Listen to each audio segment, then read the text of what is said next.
Welcome, travelers, to this week's episode of Dyson Dish. Sparks Valentine here with Erica Nerdy Yogi Heidi Hun.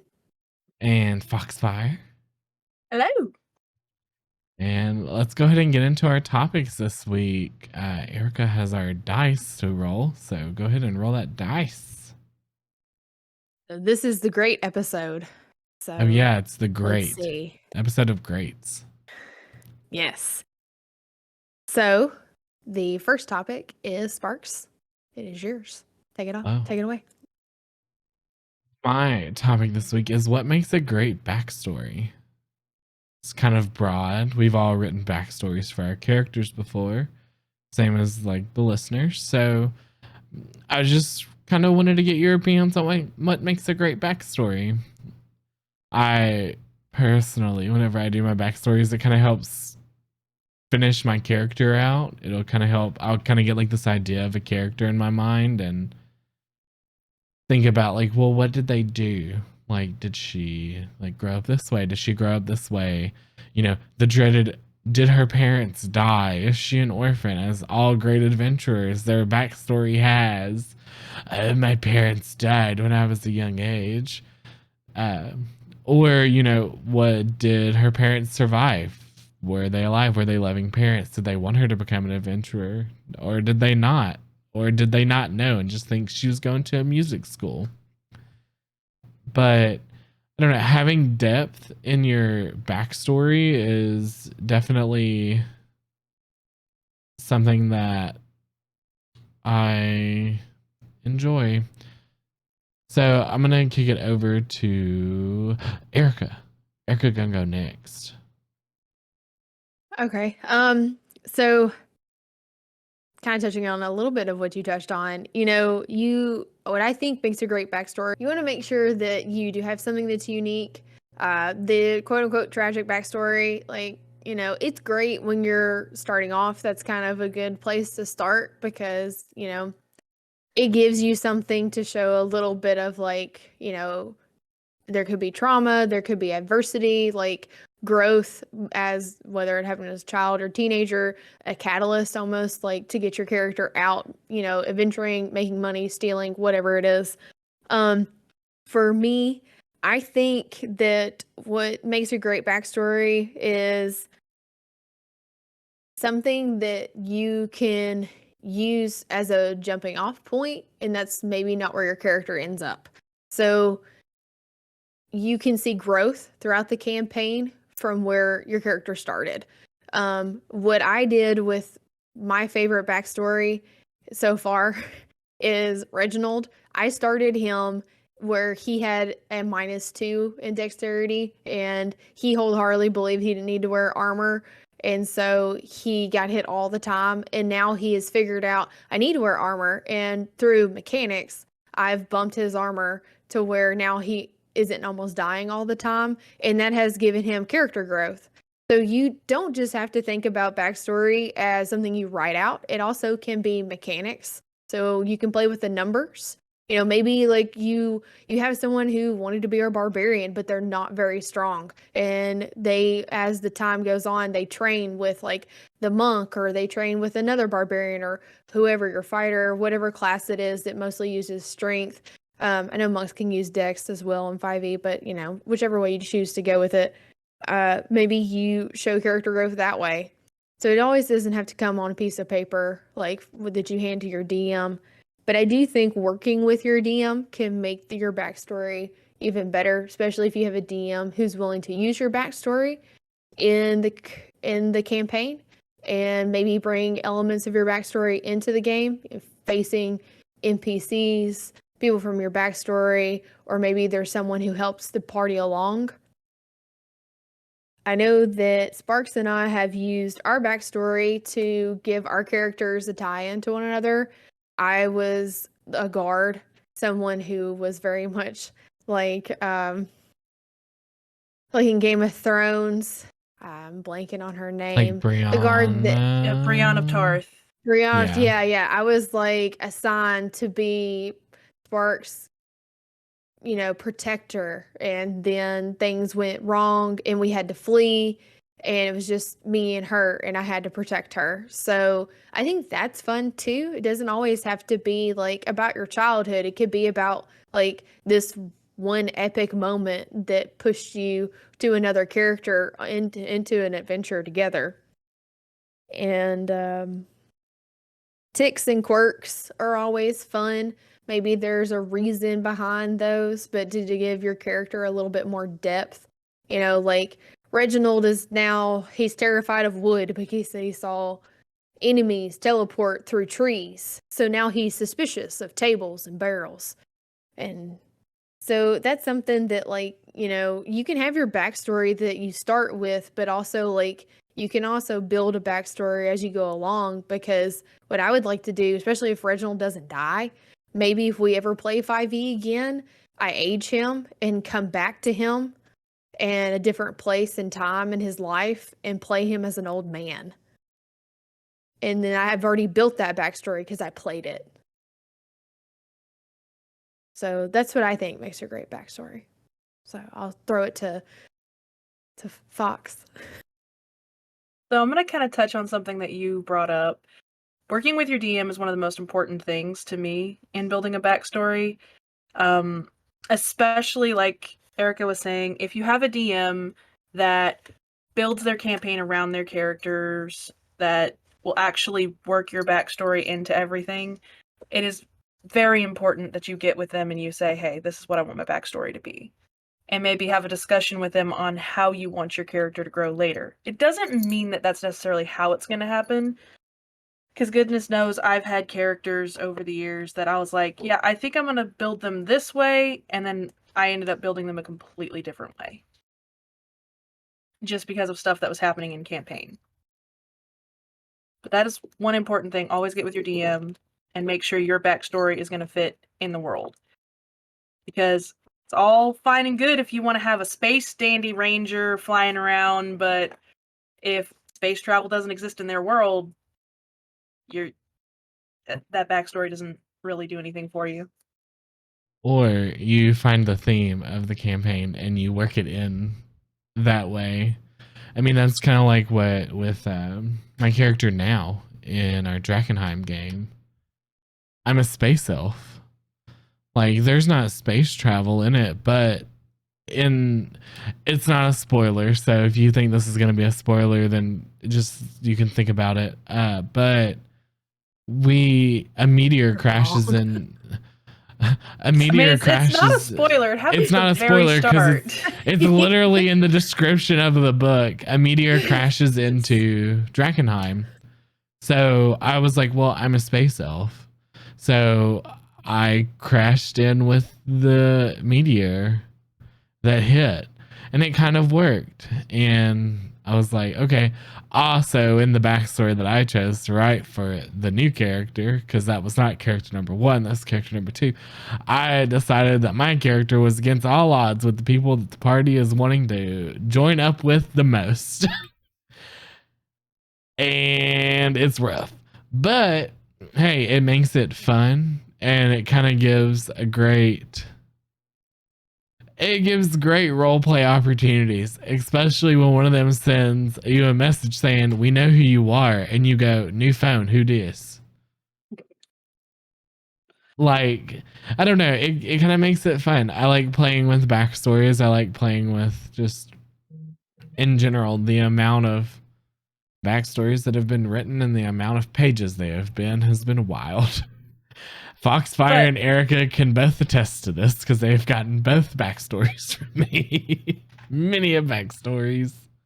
But you also don't have to have a long backstory to make it good. You can have a very short, simple, and sweet backstory and still have an amazingly engaging character. Yeah, some of us are just neurotic, and like once you start writing, it just kind of comes more to you, and it just, I don't know. I want to touch on one thing that Fox, you had said. I was at a panel and we were talking about world building. That was what the panel was all about. It was a world building panel. And we talked about how do you let your players affect your world building? And that's what one thing I brought up was, if I get a player who says, hey, I want to be somebody who is part of like we'll say an example, an assassin's guild. Okay, cool. Do you want me to build that guild or do you want to?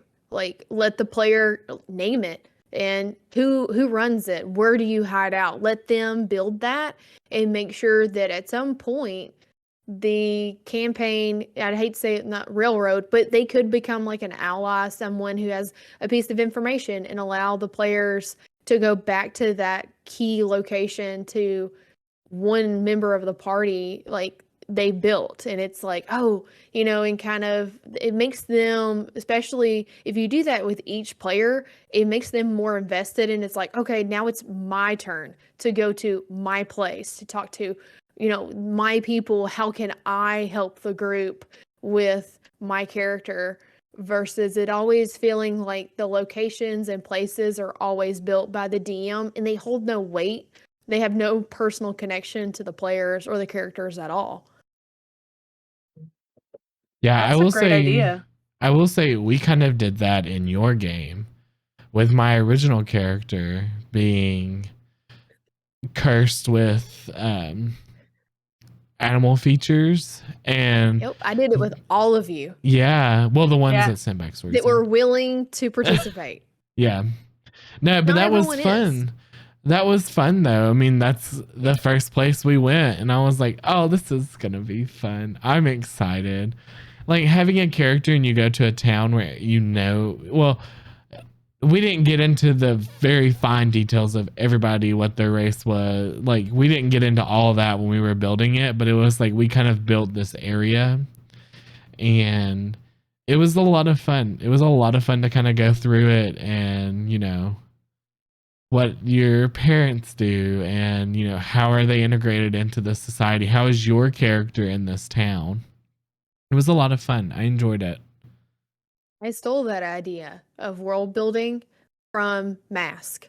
It's an RPG where you play superheroes, and part of the idea behind creating your characters is, and even like just before you kind of start playing, you give the players the option to be like, okay, let's make your hideout. Where do you want your hideout to be? So I kind of took that idea and was like, cool, let's do it with every single player. But I mean, not every player was interested because, like, that's just not their thing, which is fine, but it does for the people who are interested in that, who do want to do world building and be part of the world, then, I think it would make me more invested if I had a DM who offered that to me. I haven't had anyone offer it to me yet, but I thought it would be neat. So I would say kind of with Reginald, like you gave 3 backstories. Okay, 5. I don't know which one you picked. Well, it was just 3. Evidently, whichever one had a golden retriever. None. No, I think that was just Erica. None. Oh. Nope. He was playing off the fact that I said that Reginald looks like a golden retriever. I still don't even know which backstory he picked because none of the ones I wrote or so far have been unveiled. Oh, yeah, interesting. Yeah. But so I kind of waiting to know my backstory. I kind of see like that, like taking what you wrote and kind of what you told him, and he's like, okay, he's like, I'm gonna run with it. And he's like, I'll create. He kind of created a little area. Mm-hmm. You didn't know it was yours. Me and Foxfire did. I mean, but to be fair, we found that book that told us it was his, and then we didn't tell Reggie. Yeah, and then we just didn't tell him. But in that sense, it made sense for my character not to say anything. I hadn't been with the party long enough, and Foxfire I just needed to find the right time. Yeah. I just needed to find the right time. Yeah.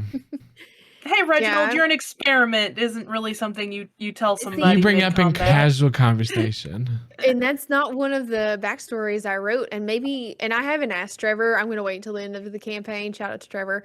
I am assuming that he kind of took some liberties with the backstories that I sent him and created his own, which is totally fine. But or maybe I sent them to him and I deleted them because that way I couldn't go back and look Oh at them. my So maybe I gosh. did say that and I forgot it. I don't really remember That- the option. That I would be remember some of them. hilarious. I know. I'm just like, Like I But, remember I like remember us talking about it. And I Yeah. knew you had told me like little bits. You didn't tell me all of it, but you told me like kind of what each of them pertain to. yeah. Now, this was like almost a year ago. Yeah, that's when we started Dragonheim. Yeah. I don't But- remember if you said anything about an experiment. It's the one that I'm like trying to think. I'm like, did Erica I don't think say I one of did, them but I was could an be totally experiment? wrong. I could be totally wrong, and Trevor is probably listening to this, saying, "Why is Erica saying that that's not what she wrote when I did?" I mean, I have memory issues just like Reginald, so really, who knows? Who knows? All right. Trevor does. Yes, All right. Trevor, you are the Below. only one that knows. Comment below, Trevor, if you know. Oh Lord, Trevor's gonna listen to this and be like, "Oh my God." Like, We're gonna oh, bring Trevor on against his will, even if he doesn't want to come on. He will blink twice if he needs help. Yes. But I will cut that out probably if he does blink twice because he is going to be here of his own free will. I was about to say, you're the editor. You'll just cut it out before anybody sees it. Exactly.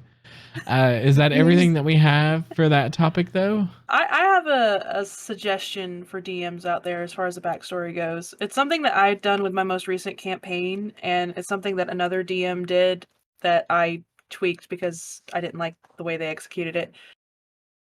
It's a really great way to get your characters engaged if you let them play out part of their backstory leading up to where the campaign starts. I find that my characters, or my players rather, really enjoyed getting to play through the backstory that they told me they wanted and flesh it out a little bit more during that. And that's how I do my session zeros now, or how I'm going to after that, because it just worked really well to take them to the side, let them play it out a little bit, and hash it out. Because I had a player that literally was just like, I just want to be a demon hunter. My town was destroyed by demons. Okay. Short, simple. Let's play through it so you have some actual trauma then. I have a question about that. Okay. So, I'm not trying to be devil's advocate. This is like an honest question because I have heard of DMs doing that. Do you give them plot armor? Somewhat. If they do Okay. something really, really stupid, like, as an example, one of them literally encountered Belle in their session 0. If that person had run up and tried to hit Belle, then I would have been like, okay, you have 2 options. You can change your mind and not do that, or you can roll up a new character right now. Because you're level 1. Yeah, You're not winning this. I'm just gonna exit whatever stage I'm going left. Yeah, no. I kind of caveating off of that. I would say a very gracious advice for DMs: do not go through a player's backstory without them being there. Agreed. If you can help it, Oh yeah. don't do that character's backstory stuff. Now, if you plan a part of it and then that character doesn't show up and it's something that could come up later and it's related to other things as well, I've had to do that before.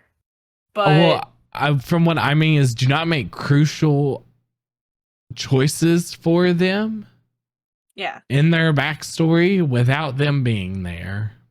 agreed. Or getting feedback like, "Hey, I would like to tweak this. Are you cool with that?"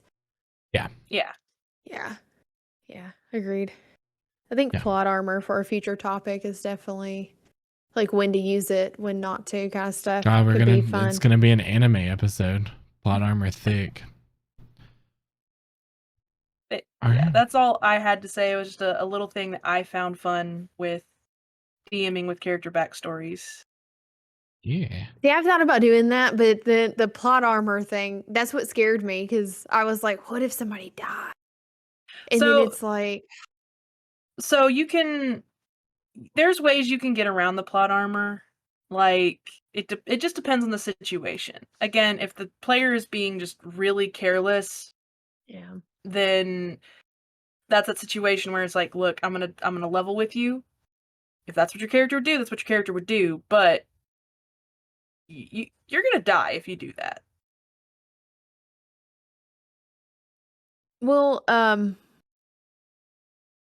we were talking about fitting. Okay, so this is one thing I do want to throw out there. So, like, the setting, I feel like is very important. Like since we're throwing out tips for DMs, make sure when you're doing a special setting, you give the players a decent amount of information The information that about they need. they need before they write their backstory. Like, hey, we're going to be at this kind of place at this time. These are the things that are happening in the world. These, like we're going to start playing the Old Gods of Appalachia, which is, in my heart and soul, because that's where we're from, but and I've been doing a crap ton of research about the time frame that we're going to be playing in, so I can give y'all a rundown on, hey, at this time frame, this was kind of like what to expect if you were in cities, or if you were in a holler, or if you're in a prison. This is kind of like, these are the big players, movers, and shakers. That way, if somebody does struggle with writing a backstory, if they've never written one, if you could give them a faction to like springboard from, that could help them a lot, and just give them a little information about your world. Yeah. or Oh setting. yeah. To give a translation for all the non-Southern people that are listening to this, a holler is someplace that is deep in the woods where there is nothing around it, and it's out in the middle of nowhere. Just to give a little translation for those that do not speak Southern. It's over yonder. It's way over yonder, y'all. It's way over yonder. And over yonder means over there. Way far away.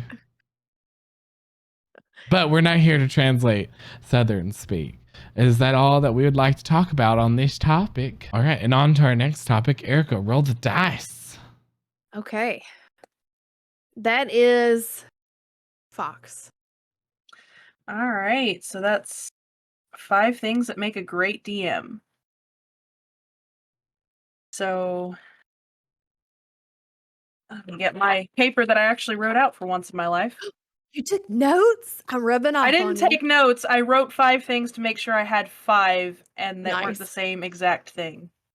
Okay. Hopefully it's not the same as what I got. So these aren't in any particular order, but one thing I think is important for a DM, you do need to at least know the basic rules. Don't say, I'm gonna DM. I don't know any of the rules at all. Just roll dice. It's fine. Yes, that can be fun, but it's very chaotic. If you don't at least know the basic rules, then I've never encountered it, but I'm going to say it's important because I just picture you're going to encounter an issue where, can I do that with that spell? Well, I don't know the rule behind it. And then you're going to spend time looking it up, or you're going to make a call that you might have to change later. Know your basic rules. As a side note to that, also know when to ignore them. Because not every rule is good for every party. Know what they should be, but don't be beholden to them. Kind of going off of the backstory part of things that I was talking about before with letting them play it out, listen to your characters, or your players rather. Listen to what they have to say, listen to their feedback, because the DM might run the game, but it is a cooperative storytelling game when you play a tabletop RPG. The DM might run it, but the players also build it. You need their feedback. You need them to play their characters just as much as they need you to set the stage. Both of you are equally important. Listen to them too. One thing, super important, any DM, I don't care who you are, I don't care if you're a prep everything to the T DM, I don't care if you are a wing it DM, improv, the most important skill any DM can have. Period. You need to be able to adjust your plans on the fly. Because trust me, at some point while you're DMing, your players are going to throw you for a loop.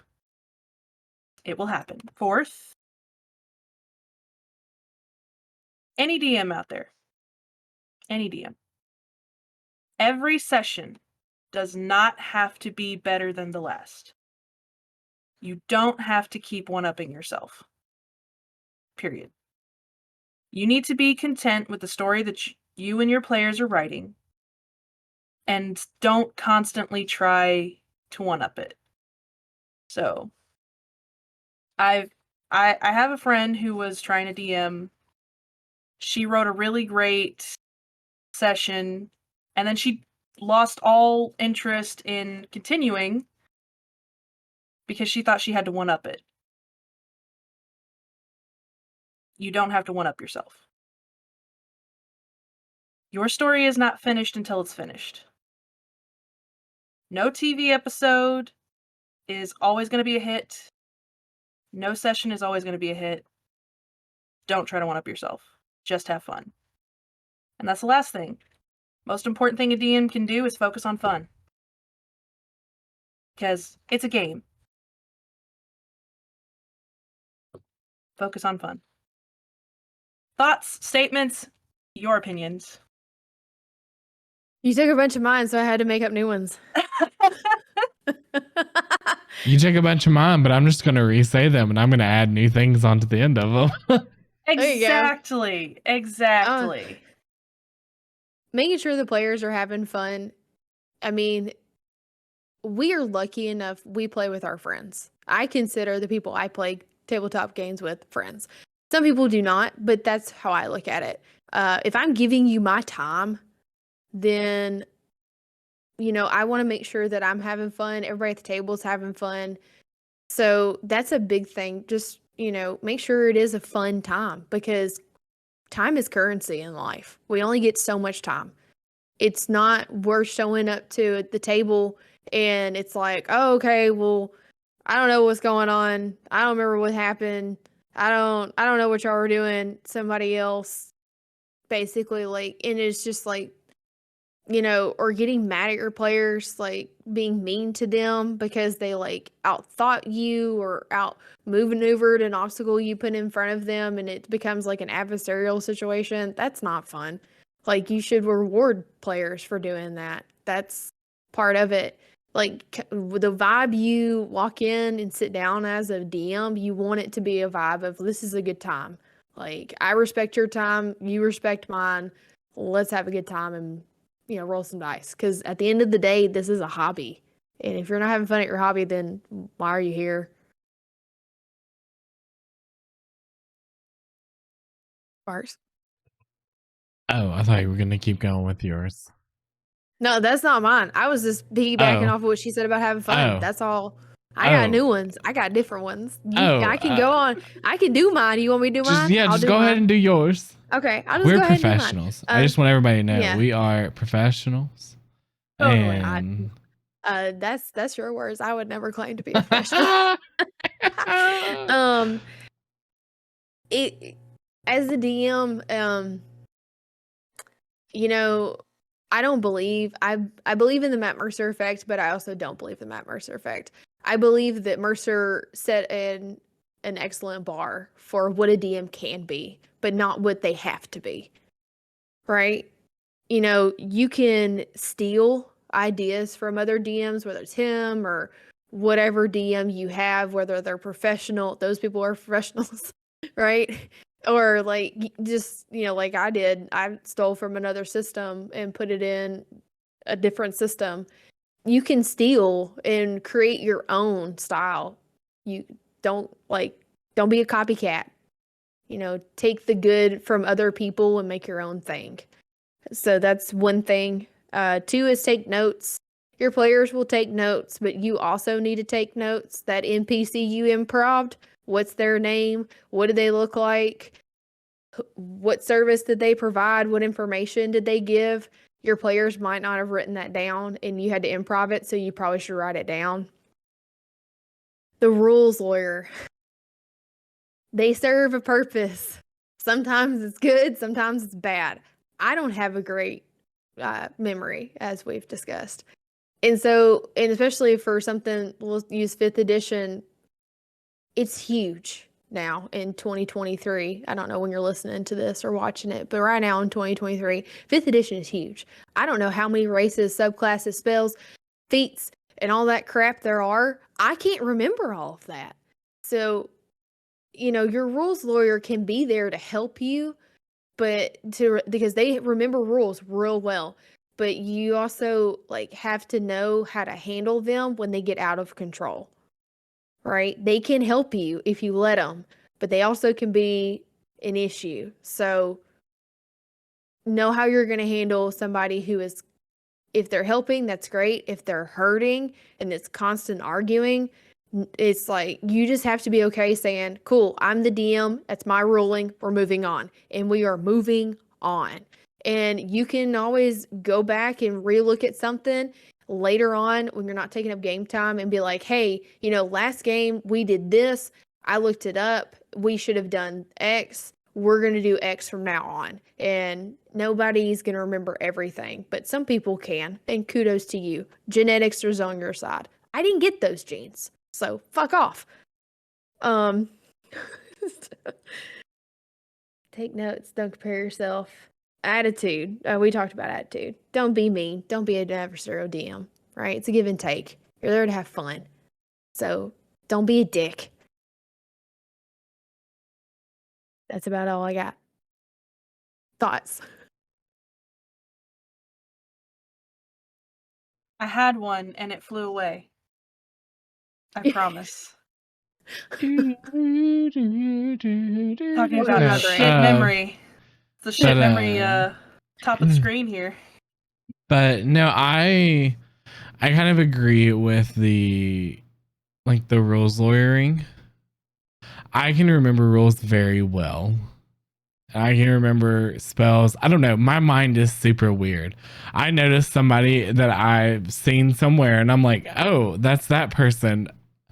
But can I remember what I did 3 days ago? No. But I can remember just weird little things like that. So rules for systems or spells or, race features or anything like that. I can remember those very well. And it can be an issue because somebody says something about their character, what they're doing, and you go, that don't sound right. But I think it's also with that, if you are really good at rules, you have to kind of pick and choose your battles of, when do you say something or when do you not? Oh, I said something about this the last time. I don't want to say it again because I'm going to sound like the bad guy. It's one of those, if you know the rules and you know the spells really well and you can kind of, when something's not right with it, depending on what it is or who it is, kind of determines if you say something or not, if that makes sense. I agree with you. I just try to keep it fair, I guess, because I know I'll call my own bullshit out. But if somebody else is trying to pull some and it's well, I am not pulling it out. I'm keeping, I'm calling my bullshit out. So are they just not going to kind of call theirs out? Or, I try to be fair across the board. Yeah. Not just, I don't want us just to have an unfair advantage as players because the DM forgot that, this would have happened if that. I always try to remind them, hey, they get to do this. If it's a save they get to make on their turn, oh, hey, they get to make a save. Some people won't do that. And then I know people are going to be like, well, you know, if the DM just forgets, then that's good luck on you. Yeah, but it's not fair. Like, it's one of those, you know, yeah, we're playing in this game to have fun, but it's also everybody needs to be fair. Like, the DM doesn't have a lot of those awesome moments, especially in 5th edition, to kill players. But it's like, you know, whenever they maybe have an opportunity that it's like it could cause them major damage, and then, you know, maybe they don't get that opportunity because you were just like, I'm not going to say anything because I don't want them to do that. I don't want to hurt my character. Yeah, I guess that's kind of like what a lot of people's thoughts are about it. But I'm like, you try to be fair across the board for everybody. Be fair for players, and then, you know, give the DM their leeway to have fun and kill somebody. That is not us endorsing DMs murdering players No. wantonly. That is just us saying death happens in tabletop games. Characters, not players. We do not condone homicidal thoughts. Yeah. No. You know what? No, thoughts are okay as long as they remain thoughts. Kind of makes you a psychopath. Slippery slope. Slippery slope. Yeah. So I'll unless you have any more thoughts or opinions, Fox. Don't worry, I've never had them about any of you. Oh, thank God. Do you have any other thoughts on Erica's Fox, or am I good to go on to my 5? No, you pretty much said, I remembered my idea and it was pretty much what you said, so. Okay, it came back. I think it flew you're good. back. Okay. So, number 1, obviously, mine are going to be ranked. So, number 1 is, most importantly, for the DM, like, have fun. Fun is kind of like a general topic that, like, each one of our lists have. Because it is one of the things, like, you know, if the DM's not having fun, more than likely your players aren't having fun. So you need to have fun. That's number 1. Number 2 is, I think it's important for a DM to be a little creative in their mindset, because it kind of plays into that improv kind of area as well. But being creative, you know, so a player does something, you know, you have to think light on your feet, kind of be creative about it. Or, you know, if you have players that aren't that flamboyant, or I can't think of the word I'm thinking of, but they don't make their, like, they go to attack and they just go, I hit, I swing my sword. Like, you know, kind of play around with that, be a little creative, you know, explain like how their action goes. They run up as they take their sword and, you know, lift it up in the air. You swing down, and as you swing, you know, all that, you know, that bullshit. Make it extra, you know, kind of be creative and make it a little extra. 3 is be very forthcoming with information, but know when to leave some out, if that makes sense. Like, in 5th edition, it is probably one of the hardest kind of information-wise, players gathering information, because, you know, it's behind a roll, it's behind a check. I would say probably so many story beats we could have missed as players in both Fox's game and Erica's game is because of a roll.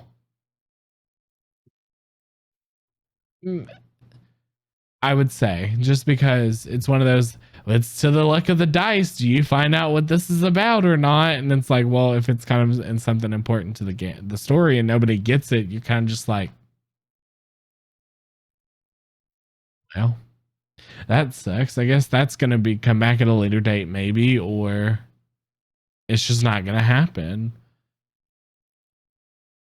So being more forthcoming with information, I think, is something, you know, if it's the general idea of it, then yeah, just give it. But if they want something extra, they're like, give me it. They're like, deal it out to me. Then that's when you go, okay, roll to see if you know more, or roll to see if you see any more fine details. Number 4, I would say, would be prep, probably. Don't come to the table not having any idea what you're doing or where you're at.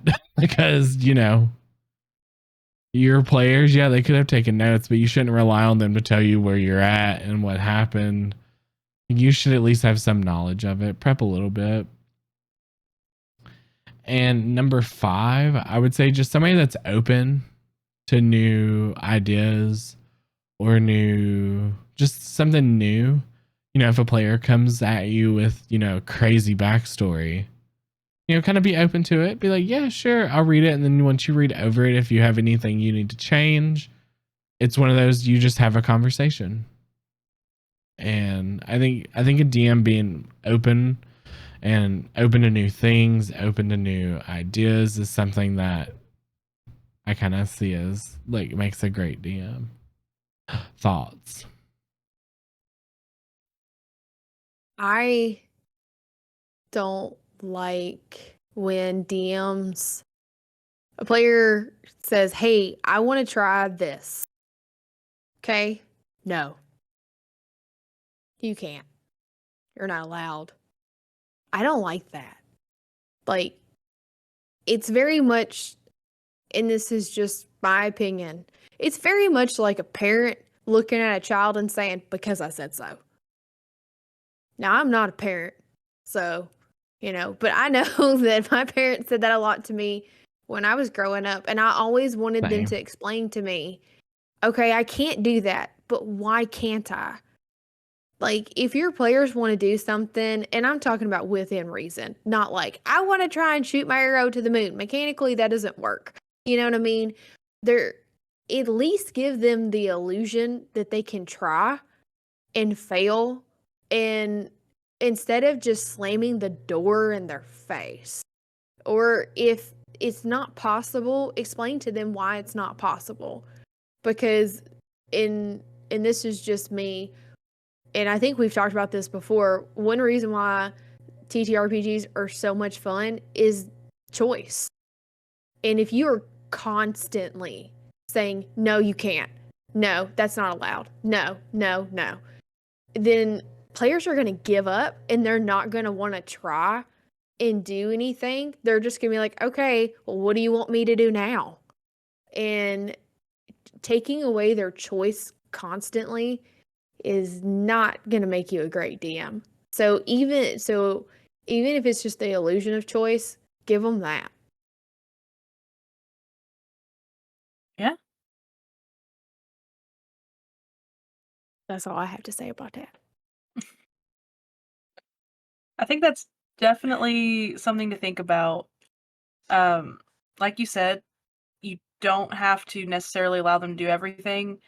Oh, I want my gnome fighter to just fly to the moon. Yeah, you're gonna need to do some extra stuff for that to work. You can't just jump and fly to the moon.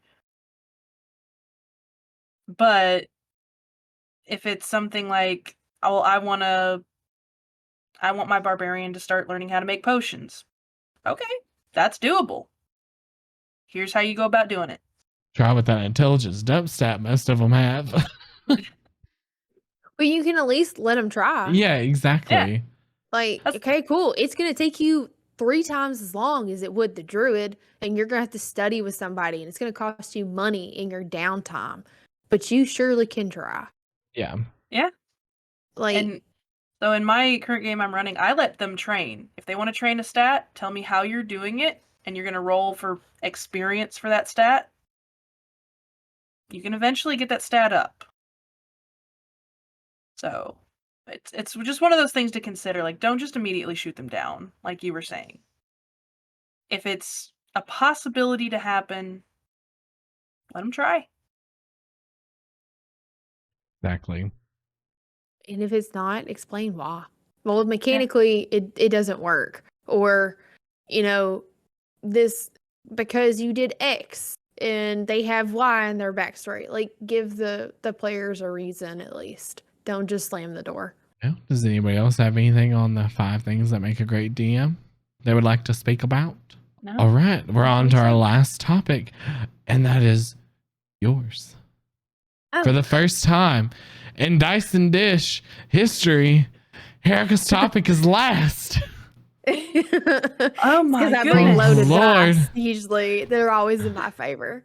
No, I'm just playing. I actually just got these dice. They're new. They're Candle Obscura. I'm wearing my Caduceus shirt. As you can tell, I'm a Critical Role fan, and I don't care if you don't like that about Most me. of us, I think, me and Eric definitely are. Fox is a little one that And- like outskirt of like, yeah, I like I them, but I don't dislike them. I am just so insanely behind on the podcast. I cannot That's consider okay. myself a fan. I love the It's animated okay. series. that's just Hell yeah, fine. it's great. That's just Go watch fine. Vox Machina. Yep. So what makes a great dungeon? I love dungeons. That's one reason why I play Dungeon Crawl Classic. Wonder what it's made of. I think that so to you, what makes a great dungeon? To me, things that make great dungeons is a cool location. Combat the encounters aren't just like, one-on-one. There's something that uses the dungeon to make them more cinematic. I think mystery in the dungeon is interesting. Like, why is this place here? Why has it been abandoned? Give the location some backstory.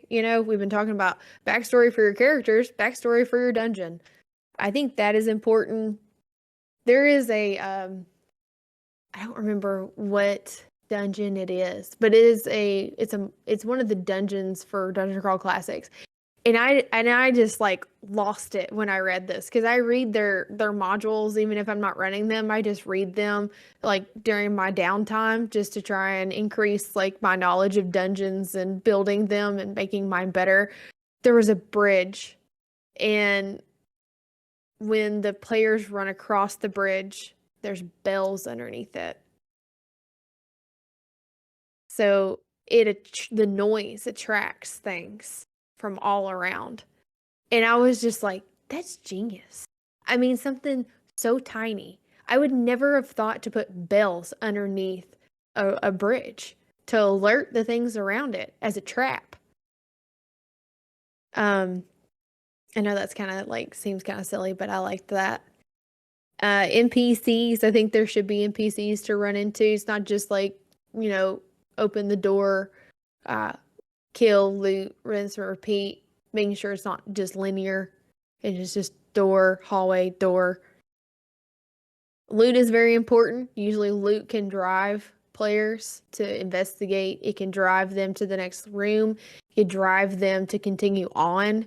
Maybe if they think the boss has a really big piece of loot, it gives them incentive to continue when they keep getting, taking trap damage and puzzles explode in their faces and stuff like that. So to me, those are important key features of a good dungeon. So I'll let y'all kind of talk about what are some key features you think make a great dungeon. Whoever wants to talk. I'll pick. I'm going to let Sparks go first. I don't know why you picked the wrong person to go first. I don't like dungeons. I'm going to say it now. I hate them. They're awful. But preface with saying that. Hold on. Can you tell us why you don't like dungeons first? I just don't like dungeons. I am not a fan of combat, but I don't know. I think it's just being stuck in a singular place, and that's the only place you're at. You have nothing else you can really do except go to the next room. Oh, that room has no other way out. Let me backtrack. I don't even like that in video games. It is the one thing that I am like, I don't like to backtrack a lot. And so I don't a more know linear why. dungeon is appealing to you. I would say so if it's not 8 months of just one fucking dungeon. If it's not so no mega dungeons. No mega dungeons. Well, okay. It may be that I just have not been able. I've not played in a dungeon that gives me what I want in tabletop games. 1, choice. 2, roleplay. 3, can have a little combat. But it's like most of the time, whenever you're in these dungeons, you don't have that opportunity to meet new characters, to role play. A lot of the times when you're in a group that's like that, it's nobody wants to role play their characters. They're just like, go to the next room, kill, kill, kill. Go to the next room, kill, kill, loot. And it's like, yeah, but that, I don't know. But if, if there was a mixture of, you had, somehow you're in this dungeon and then magically something pops up and it's like a tavern or like, a little like bar or something. And it's like, oh, it kind of gives it a little bit more than just go in, stab, stab, go in, stab, stab, go in. Oh, look, it's a loot room, loot, loot, loot. And then, I don't know. I'm going to get reamed by all the Dungeon Crawl Classic people, all the people that love dungeons. They're going to be like, this stupid bitch. Spouting their opinion about the dungeons, good old dungeons. And that is my opinion on dungeons. Fox, would you like to go next? So, if you're going to get reamed, I probably will too. I am also not a fan of dungeons. I think they have their place in the game. I think they are great sometimes, and I think they can be executed very well when they have interesting mechanics like the bell idea that Erica was talking about. When I do run dungeons, I love to put traps in them. I don't like you just to have enemy encounters, especially if you have something like, say, kobolds who are known for building traps. Build traps. When you have your boss, give them lair actions. Those are super fun for both the DM and sometimes the players. Sometimes the players just get mad at you when you keep picking their character up and dropping them in a different room. If your dungeon is just vanilla and it's just go room, kill one or two things, go back, go next room, then nobody's going to have fun, in my opinion. But if you have, like Erica and Sparks were saying, interesting locales, there's interesting things going on, there's an interesting backstory, you have a good reason for being there, and then you have things that break up the combat, it's not as bad. But I also am not the person that wants to spend, like Sparks, 8 months in a dungeon. We did that. Not my thing. I'm a roleplay person, not a combat person. I think, because I know, Erica, you had talked about in a game you were in, the Radiant Citadel, or what was it called? Scarlet Citadel. Scarlet Citadel. It's a mega dungeon. But we go back and forth. Exactly. So, like, Yeah. if there was something like that, I would be okay with the dungeon. An option to where I could leave. Because then you kind of get that fix. And then you go in, you're like, kill, kill, kill, and then you come back. And it's like, it's one of those time and place. And also, is there an option to leave said dungeon to be able to do other things other than, oh, stab, stab, stab, kill, kill, kill, sleep, get back up, do it all over again? So there is there's a dungeon. So it's a 5-room dungeon, and it's like a model that you can use. If you Google like 5-room dungeon, you'll find it. I can't remember the guy who created it. And it's actually like, it tells you like room 2 is your entrance and it should have a guardian. Room 1 is your entrance, it should have a guardian. Room 2 is puzzle or an RP opportunity. So you can put an NPC in there for people who are like Sparks and like Fox. They have someone to talk to. Room 3 is a trick or a setback. Room 4 is a climax, big battle, or conflict. And room 5 is your reward or a plot twist. So that's if you have someone who's playing in your game who is more doesn't like big dungeons, you could actually use the 5-room dungeon method to build a very short dungeon for your players who don't like big dungeons. Just throwing it out there as like a DM tip. Yeah, I would say like dungeons in a one shot, or like a couple like sessions isn't bad. Like that's not the bad thing. It's when your whole campaign is nothing but dungeon and there's literally nothing else. Literally, and you're like, okay, we're gonna have this combat for 3 hours, and then we're gonna move to the next one and start another one for the last hour that we play. And then it's like, well, what else can we I do? think that I just Go ahead. remember when we did the mega dungeon, it literally got to the point where one of the players was just like, open the room, nothing in there, cool. Go to the next one, open the room, I think nothing we in were there, all cool. like that. I remember that so clearly because what Tales from the what Link Borderlands. Mega- yeah. Oh, okay. I was like, I don't remember that. Okay, that Yeah. yeah, okay, I remember. Yeah, I now. couldn't think of the module name, but it was Because I Tales from the think Borderlands. at that point we were just like, we were literally just sitting, and Trevor was running this one. And I think we scared him so bad. I think because we he did picked too to run a because mega none of us dungeon liked for the his first- dungeon. Well, he picked a mega dungeon to run for his first time, and it was like, we were like, all right, Trevor, is there anything important in this room? Yes or no? No. Okay. Next room. Is there anything important in this room? But it had been what, 6, 7, 8 months, It had been quite a while, and we still hadn't gotten to where we needed to go. and we weren't getting through everything. It was also in the height of COVID. We were playing online. It's the first time we were playing online. Well, and I also think, and that's part of like what makes a great dungeon, right? Like rooms. A lot of people will tell you, do not put an empty room in your dungeon. You should have an empty room in your dungeon, at least one a level, because your players need somewhere to rest. Depending on what system you're playing, like 5e, you need a room to rest in, because if you don't, then players are gonna get, they're gonna get to where they're gonna want to rest, and like, because they're gonna be like, we need to rest. I burned all my crap because combat takes 3 hours, but then like something more like DCC, it does, even if you rest, it's like, cool, we get a hit point back, awesome, why even take the time to rest? So I do think like a room of rest in 5e is important. A room of rest in DCC probably isn't. I think maybe like Morkborg, I think longer dungeons in a system that's like Morkborg, the pace of combat doesn't take as long, so you can make it a bigger dungeon for, people who don't really like a lot of combat and you want it to be fast and you can get through a big dungeon in a small amount of time. But I do agree, like a mega dungeon, I've been playing Scarlet Citadel we played it for a good, I think, year, 14 months, I want to say, maybe 15. And we were constantly going in and leaving. Cool. What do? We leave, we go in, we leave, we go in. And it did have a nice break because when we went to town, we did most of our role play. And when we were in the dungeon, we didn't do any role play. We just did combat. So it does give you a nice balance. Yeah.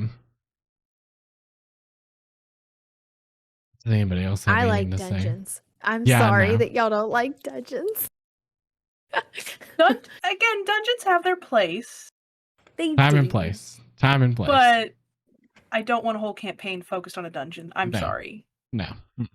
Can't do it. Good to know. So I don't need to build a mega dungeon for y'all. Your mega dungeon.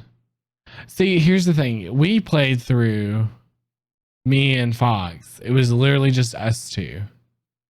We played through what was it? It was it Tomb of Annihilation no or Tomb of Horrors? Tomb of Horrors. I always switch them. It's one of them, yeah. I think it's Tomb of Horrors. Tomb of Annihilation is a full module campaign. Tomb of Horrors is That's the right. one that's the Yeah, the I always area. get the two mixed up. Yeah, I do too. but like whenever we played through that, because that is dungeon, basically, pretty much. Yeah. That's it. Me and Fox made it fun because we role played with each other, and But it see- was like, we were And they didn't use the ducks. Don't use the ducks. That was so long ago. I do not fucking I don't remember that remember at what all. you're talking about with using the ducks. I remember that we So- got naked and swapped genders. For I a do minute. remember that. That's part of the dungeon. So if you want to cheat at Tomb of Horrors, you can actually use a herd of ducks and send to them set the through traps the first, off.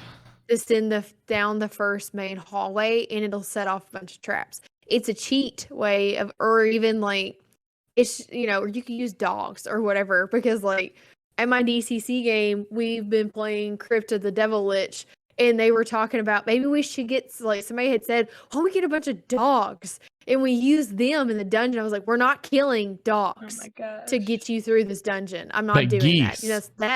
that's no, we're not doing that. That is a hard no as a dungeon master. Sacrificing animals for your characters to live, and I feel like that's on the ground of morals. But So wait, hang on. Wait. But if you're a druid, this is a 5e. You conjure there's magical. no druids in DCC. Yes, I know, but I'm talking about in 5th edition. Fifth You edition. conjure magical animals that don't have bodies, technically. So when they die, it's just magic and they just go away. Because when Or you do what Tomb of Horrors, you're what, like level 15? You could do that as a druid. Or what about other spellcasters that have Find Familiar? Yeah, I exactly. don't know what is 5th edition. Because we were like level 15, I think, weren't we, Fox? Yeah, when we were doing it, we were like. I wonder if I 15. still have the character sheet. Hang on. I can do. tell I you. just No. don't remember which one it was. It's turning into But it says Tomb of Horrors by Gary Gygax, originally published 1978. And that setting, or that system, I guess you would say, it was character levels 10 to 14. So I'd say that probably in 5e, I think we were 15 probably because would we were be. just the two of us. yeah, Yeah, that's right. We did bump it a little bit because it was just the two of y'all. Just Yeah. the two. but Just I will the add three to of Sparks' us. statement by saying it also does depend on your party. It really Yeah. does. Yeah. So for me, if I can get my role play in, I'm gonna be a happy camper. But if it's just constantly, what's in this room? Oh, nothing? Okay. What's in this room? Okay, combat. 3 hours for combat. Not fun. Yeah, so just keep that in mind. What makes a great dungeon? Build the dungeon to fit the playstyle of your players. Also, if you're going to run a one shot and it's a dungeon, maybe you should tell your players that it's a dungeon. That too. Just so that way Yeah, they can, so- create characters that work for it. Bring some dungeoneering like Yeah, supplies. dungeon for sure. explorer kit. Yeah, dungeon kit. Yeah, gotta Well- make sure you got your chalk and flour. Yeah, And your long stick. Yeah, your 10-foot for the 10-foot your pole. spear, your pole. All right. Well, Yeah. does anybody else have anything to say on what makes a great dungeon? No? No, I think this has been a great episode. It's been the greatest It's episode. Been so great. Oh my gosh, it's the episode of greats. Well, we hope you Great. enjoy this episode. Make sure to like, comment, and subscribe on the YouTubes, and also to follow our podcast on Apple Music, Spotify, and wherever you get your podcasts. Should be there. If not, I don't know what to tell you. Get one of those. That's the best thing I can tell you. Yeah, does anybody have anything else to say before we sign off? Don't Alright. kill ducks Yes, PSA, do not Or kill dogs. ducks. or dogs. Yes. Well, we hope you enjoy, and we'll see you next time. Bye. Bye-bye. Bye.